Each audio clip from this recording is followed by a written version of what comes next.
5:30:18 for track car 9002 to travel from Silverton to Durango, beginning at 2 p.m. 0200 p.m. ending at 5:30:05. Engineer side, we've got Johnson bar, change direction, straight air and automatic and train brakes. Straight air was added in the 80s, so that way we kept our reservoirs charged up coming down the hill, and if we had emergency, we have 90, so it's just a safety function. Engine brake, independent brake here, tricogs, so you can crack these open and actually see water coming out and see where it's at, in addition to the two water glasses. Got all our air brake gauges, steam gauge up there. We added steam gauges with the oil conversion to the engineer side because it used to be in the middle with coal burning, but because Fireman now sits there, it made sense to move the Fireman's gauge over, engineer's gauge, add that.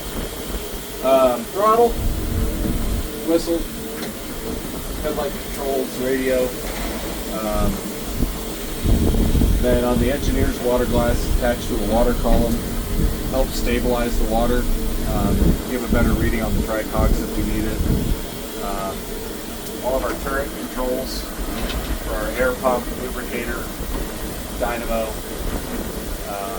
The K-28s have less in the cab, there's 4 valves outside. The other engines got our hydrostatic lubricator for lubricating the air pump. And then all of the new Fireman controls. So the tank heats the tank to keep the oil at a certain temperature. Just use that in the winter just to keep it above, between 50 and 70 degrees is about perfect on it. Anything, try not to get above about 100 degrees. So in the summer we don't need that. Line heat, because it's gravity fed, the line goes underneath the cab, and in the winter that line will get really cold, so even though the tank might be warm, that oil is going to cool down as it goes to the firebox. So there's a double walled piece of pipe as a part of the fuel line, and that puts steam into the outside wall of it to heat the line itself. So that way the oil doesn't cool off too much, so it actually burns properly. Blowback valve, that's for when we get like a clog in the line or a clog in the burner. You can turn that on and shut your fuel valve, and it'll force steam out through the burner, and then you can open your tank leg,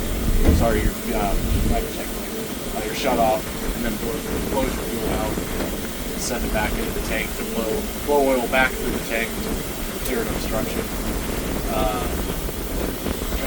Fireman's water glass, and then atomizer gauge, pressure gauge.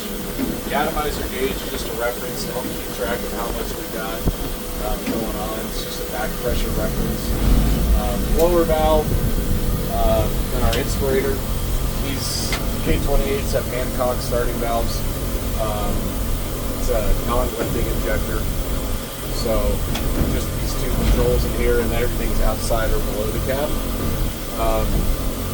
With the non-lifting, the way it works is water feeds through the injector, and then you start the steam, Venturi principle takes effect, and then you close the overflow, forcing the water through where it's the K-36s. We've converted those over to have Sellers injectors, which you just turn on and it starts pumping water into the boiler. Those are called the liftings. It actually pulls the water up with the vacuum. Fuel valve control here. Just goes down through the floor to a V ball valve. Atomizer valve. Squirt hose, deck hose here. Just comes off the injector and gives us a telltale of how much water is actually going into the boiler, and then we can wash the deck down with it. Yeah, that's about it. It's simple I can explain it.